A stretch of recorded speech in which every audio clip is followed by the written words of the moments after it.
நேயர்கள் எல்லாருக்கும் வணக்கம். மீண்டும் இந்த ஆங்கில இலக்கண வகுப்பில் இந்த ஆக்டிவ் வாய்ஸ் பாசிவ் வாய்ஸ் அப்படின்ற தலைப்பில் மீண்டும் சந்திக்க இருக்கிறோம். போன வகுப்பில் பார்த்தீங்க அப்படின்னு சொன்னாக்கா ஒரு செய்வினை செயல்பாட்டு வினை ஆக்டிவ் வாய்ஸ் பாசிவ் வாய்ஸு இது ப்ரெசன்ட் டென்ஸில் எப்படி வரும், பாஸ்ட் டென்ஸில் எப்படி வரும், ஃப்யூச்சர் டென்ஸில் எப்படி வரும்னு பார்த்தோம். இன்றைக்கி பர்ஃபெக்ட் வாக்கியங்கள் கண்டினியூஸில் முடிஞ்சதுன்னா பார்க்கலாம். Present perfect, past perfect, future பர்ஃபெக்ட்னு வரும்போது ஏற்கனவே அதில் பாஸ்ட் பார்ட்டிசிபிள் அப்படின்றது வருது. முக்கியமாக இதில் என்ன அப்படின்னு சொன்னாக்கா ஆக்சிலரி வேர்புக்கு பதிலாக நம்ம என்ன யூஸ் பண்ணுவோம் அப்படின்னு சொன்னாக்கா பீன் அப்படின்றத சேர்ப்போம். பிஇஇஎன் பீன் அப்படின்றத சேர்ப்போம். ஏற்கனவே ஹாவ்னு இருக்குது, அதோட பீன். ஹேஸ்ன்னு இருந்ததுன்னா has been, have been, has been அப்படின்றது வரும் இந்த இடத்துல. அதாவது ஒரு பாசிவ் வாய்ஸாக மாற்றும்பொழுது இந்த மாற்றம் அப்படின்றது வரும். மற்றபடி முன்னாடி சொன்னக்கூடிய அதே விஷயங்கள் தான் அப்படின்னு சொல்லிட்டு வாக்கியங்கள் அமைப்பு முறை பார்க்கும்போது உங்களுக்கு எல்லாருக்குமே புரியும். இப்போது ப்ரெசன்ட் பர்ஃபெக்டில் அதே இதையே செலுத்துப்போம். ஐ செலக்ட்னு ஆரம்பித்தோம், ஐ செலக்டட்னு ஆரம்பித்தோம், ஐ வில் செலக்ட்னு ஆரம்பித்தோம். இப்போ இங்கே will take this but I have selected him. I have selected ஹிம்னா நான் அவனை தேர்ந்தெடுத்திருக்கிறேன், நான் அவனை தேர்ந்தெடுத்திருக்கிறேன் அப்படின்னு சொல்லலாம். ஐ ஹாவ் செலக்டட் ஹிம் அப்படி. இப்போ இதை பாசிவ் வாய்ஸை கன்வெர்ட் பண்ணோம் அப்படின்னா அவன் என்னால் தேர்ந்தெடுக்கப்பட்டிருக்கிறான் அப்படின்ற மாதிரி இருக்கும். He has been selected by me. He அப்படின்னு வரும்போது இங்கே தேர்ட் பர்சன் சிங்குலர் ஹேஸ்ன்னு வரும். Has been, I have, he அதை ஐ ஹாவ் செலக்டட் ஹிம். இப்போ ஹிம்மை சப்ஜெக்டாக மாறும்போது என்ன வரும்னா அது ஹீன்னு மாறிடும் இல்லையா. ஹீ ஹேஸ்ன்னு வரும். ஹீனா ஹேஸ், அப்புறம் been, he has been selected by me அப்படின்னு வரும். ஓகே, இப்போ we'll see with some more examples. பார்த்தீங்கன்னா தெரியும். I have closed the door. I have closed the door. நான் கதவை மூடியிருக்கிறேன். கதவு என்னால் மூடப்பட்டிருக்கிறது. The door அப்படின்னு முன்னாடி வந்துடும். I have closed the door. The door has been closed by me. கதவு என்னால் மூடப்பட்டிருக்கிறது. I have written a letter. I have written a letter. A letter has been written by me. A letter ஒரு கடிதம் என்னால் எழுதப்பட்டிருக்கிறது. A letter has been written by me. They have selected him. அவர்கள் அவனை தேர்ந்தெடுத்திருக்கிறார்கள் இல்லையா. They have selected him. He has been, him he ஆறுது. He has been third person, அதனால் has. He has been selected, தேன்னு வருது இல்லையா, by them. He has been selected by them. Okay, so இது ஒரு present பர்ஃபெக்டில் have, has அப்படின்றத use பண்ணி சொல்லக்கூடிய வாக்கியங்களாக இருக்கும். இது பாஸ்ட் பர்ஃபெக்ட் அப்படின்னு வந்ததுன்னா எப்படி வரும்? I have written a letter அப்படின்னு வருது. பாஸ்ட் பர்ஃபெக்டில் என்ன வரும்? யூஸிங்க ஹேட் போடுவோம். பாஸ்ட் பர்ஃபெக்டில் ஹேட் அப்படின்றது போடுவோம். எப்படி போடுவோம்னா I had written a letter.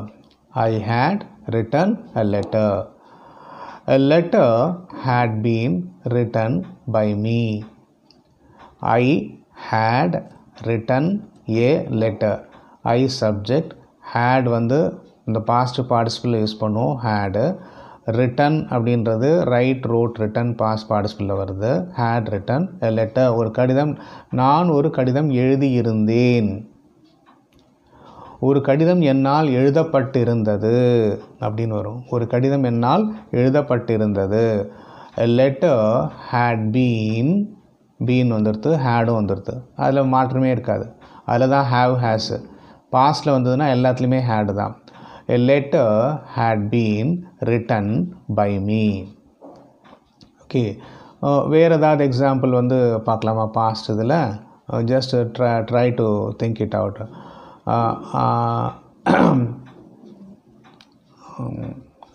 என்ன சொல்லலாம்? I had written a letter சொல்லணும். இன்னொரு செயல் எதாக இருந்தால் சொல்லுங்களேன். I had okay, will have some more examples. நிறைய பின்னாடி வரப்போகுது. I am not getting it right now. We'll try to get it in the next இதில் வரும்போது பார்க்கலாம். கண்டினியூஸ் ப்ரெசன்ட் அப்படின்னு சொல்லி வரும்போது என்னன்னு சொன்னால், I am writing a letter. Continuous. I am writing a letter. நான் ஒரு கடிதம் எழுதி கொண்டிருக்கின்றேன். ஒரு கடிதம் என்னால் எழுதப்பட்டு கொண்டிருக்கின்றது. எழுதப்பட்டு கொண்டிருக்கின்றது. யா, I got it right.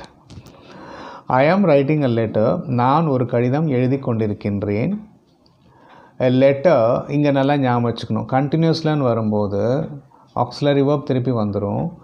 Being அப்படின்ற ஒரு வார்த்தையை போடணும். Being, present continuous is being, was being அப்படின்ற மாதிரி வரும். Okay, so I am writing a letter, verb plus I N G வருது, கண்டினியூஸு. இப்போது a letter is being written by me. A letter is auxiliary verb வருது, திருப்பி பீயிங் அப்படின்னு வருது. பீயிங்கிறது நம்ம புதுசாக சேர்க்குறோம். இங்கே ஒன்றுத்துலேயும் ஒன்று சேர்க்குறோம். முதல்ல பீன்னு சேர்த்தோம், அந்த பீன் வந்து பர்ஃபெக்ட் வாக்கிங்கில் சேர்த்தோம். கண்டினியூஸில் வரும்போது அது பீயிங்னு மாறிடுது. ஓகேயா, being. Okay, I am writing a letter. A letter is being written by me. ஒரு கடிதம் என்னால் எழுதப்பட்டு கொண்டிருக்கின்றது அப்படின்னு சொல்ல முடியும். He is giving the tickets. அவர் வந்து டிக்கெட்ஸ் கொடுத்து கொண்டிருக்கிறார். டிக்கெட்ஸ் அவரால் கொடுக்கப்பட்டு கொண்டிருக்கின்றது. The tickets are being given by him. டிக்கெட்டுகள் அவனால் கொடுக்கப்பட்டு கொண்டிருக்கின்றது அப்படின்னு சொல்ல முடியும். இந்த கண்டினியூஸ் பாஸ்டில் வந்து they were writing letters. இந்த லெட்டர்ஸ் அப்படின்னு லெட்டர் வந்து சிங்குலராக ப்ளூரலான்னு பாருங்கள். ப்ளூரல் வந்ததுன்னு சொன்னால் எப்படி மாறும்னு சொல்லுவேன். They were writing letters. Letters were being written by them. They were written. இந்த லெட்டர் சிங்குலர், லெட்டர் இஸ் பீயிங்னு சொல்கிறோம் இல்லையா, சிங்குலராக இருக்கா. லெட்டர்ஸ் இங்கே வந்து ஆக்சுவலி நம்ம கண்டினியூஸ் பாஸ்டில் வரும், அது ஞாபகம் வச்சுக்கோங்க. They were writing letters. Letters were being written by them. என்ன சொல்லலாம், கடிதங்கள் அவர்களால் எழுதப்பட்டு கொண்டிருந்தது. வேர் அப்படின்னு சொல்கிறோம், எழுதப்பட்டு கொண்டிருக்கின்றது. இங்கேயே வந்து I think I have a doubt in this. நம்ம தமிழில் சொல்கிறேன். they were writing letters. அவர்கள் கடிதம் எழுதி கொண்டு இருந்தார்கள். அவர்கள் கடிதம் எழுதி கொண்டு இருந்தார்கள். Letters were being written by them. அவர்களால் கடிதம் எழுதப்பட்டு கொண்டு இருந்தது அப்படின்னு வரணும். ஓகே, ஸோ அது பார்த்துக்கோங்க. பாஸ்ட் டென்ஸில் வரும்போது ஆக்ஸிலரி வேர்ப் சேர்க்கணும். கண்டினியூஸ் ஃப்யூச்சர் டென்ஸில் வந்துட்டு இந்த பாசிவ் வாய்ஸ் அப்படின்றது வராது. ஸோ உங்களுக்கு வந்து பாசிவ் வாய்ஸ்ன்றது எங்கே வரும் அப்படின்னு சொன்னாக்க, ப்ரெசன்ட் டென்ஸில் வரும், பாஸ்ட் டென்ஸில் வரும், ஃப்யூச்சர் டென்ஸில் வரும், ப்ரெசன்ட் பர்ஃபெக்டில் வரும், பாஸ்ட் பர்ஃபெக்டில் வரும், ஃப்யூச்சர் பர்ஃபெக்டில் வரும். அப்புறம் வந்து ப்ரெசன்ட் கண்டினியூஸ், பாஸ்ட் கண்டினியூஸ், இதோட கட். அதுக்கப்புறம் வந்து அது ஃபர்தராலாம் போகல. ஓகே, அது இலக்கணத்துலேயே சொல்லலைன்னு நினைக்கிறேன் நான். நமக்கு கொடுத்துருக்கிறது வந்து இந்த 8 மட்டும். இதை வந்து நீங்கள் கவனத்தில் ஞாபகம் வச்சுட்டா போகிறோம். Okay, so I think you need some more examples சொல்லி நினைக்கிறேன். மேபி நம்ம நெக்ஸ்ட் கிளாஸ் வரும்போது I will try to give some more examples on this particular thing. Because நான் இங்கேயே சொல்லணும்னு நினச்சேன். I had written a letter had been written by me அப்படின்னு சொல்லிட்டு. I have taken my breakfast அப்படின்னு வச்சுக்கோங்க.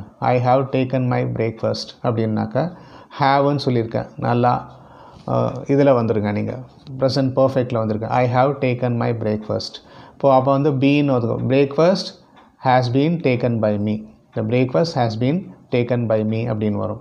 இது மாதிரி நிறைய அந்த வேர்பு வந்து என்ன போட்டால் சரியாக வரும்னு பாருங்கள். அந்த வேர்புக்கு தகுந்த மாதிரி டென்ஸ் என்னன்னு பாருங்கள். ஃபஸ்ட்டு டென்ஸ் தெரிஞ்சால் தான் நம்ம எதை மாற்றணும் அப்படின்னு சொல்லி தெரியணும். திருப்பி ஒரு ரீகேப் கொடுக்குறேன் பாருங்களேன். இப்போ வந்து சிம்பிள் ப்ரெசன்ட் டென்ஸ் அப்படின்னு வருது. இந்த சிம்பிளில் வந்ததுன்னு சொன்னால் நீங்கள் வந்து சப்ஜெக்டை ஆப்ஜெக்டாக மாற்றணும், ஆப்ஜெக்டை சப்ஜெக்டாக மாற்றணும், இது வந்து ப்ரெடிகேட்டை பாஸ்ட் பார்ட்டிசிபிளாக மாற்றணும், ஆக்ஸிலரி வேர்ப் சேர்க்கணும். I write a letter. A letter is written by me. I write a letter. A letter is written by me அப்படின்னு சொல்கிறோம் இல்லையா. I wrote a letter was written by me. I will write a letter will be written by me. Willக்கு அப்புறம் beன்றதை சேர்க்கணும். இது வந்து ப்ரெசண்ட்டில் வருது. Present perfect அப்படின்னு சொல்லி எடுத்திங்கன்னா I have written a letter has been. இந்த லெட்டர் அப்படின்றது முன்னாடி வருது. அது வந்து தனியாக இருக்குது, ஒரு லெட்டர் ஒண்டி இருக்குது, தேர்ட் பர்சன் சிங்குலர்னு சொல்கிற மாதிரின்னு வச்சுக்கோமே. ஈஷி இட்டுன்ற இடத்துல எ லெட்டர் அப்படின்னு இருக்குது. அப்போது எ லெட்டர் ஹேஸ்னு வரும். has been, B-E-N-S, been written by me. A letter has been written by me. A letter was written by me. A letter will be written by me. Okay, இது வந்து இந்த லெட்டர் அப்படின்றது பன்மையாக மாறிச்சுன்னு சொன்னாக்கா எப்படி வரும் அப்படின்றத பார்த்துக்கோங்க. ப்ளூரலில் சேஞ்ச் லெட்டர் அப்படின்னு இருக்குது, லெட்டர் ஹேஸ் பீன் அப்படின்னு இருக்குது, letter that is I repeat once again. இது சேஞ்ச் ஆகுதுன்னு பாருங்கள். சில இடத்துல வந்து ப்ளூரலாக மாறிச்சுன்னு சொன்னால் அதோட மீனிங் வந்து சேஞ்ச் ஆகும். we have to change. Particularly சிம்பிளில் வந்து அந்த மாதிரி மிஸ்டேக்ஸ் நம்ம நிறையவே பண்ணுவோம் அப்படின்னு சொல்கிற மாதிரி. I think I can give you more examples in my coming classes. ரொம்ப உங்களை கன்ஃபியூஸ் பண்ண வேண்டாம் அப்படின்னு நினைக்கிறேன். Okay, so thank you very much. நம்ம அடுத்த வகுப்பில் உங்கள் எல்லாரையும் சந்திக்கிறேன். மெயினாக வந்து முன்னாடி சொன்னதெல்லாம் ப்ராக்டிஸ் பண்ணிகிட்டே வாங்க. Okay, will meet you in the next class. It's bye from Venkat.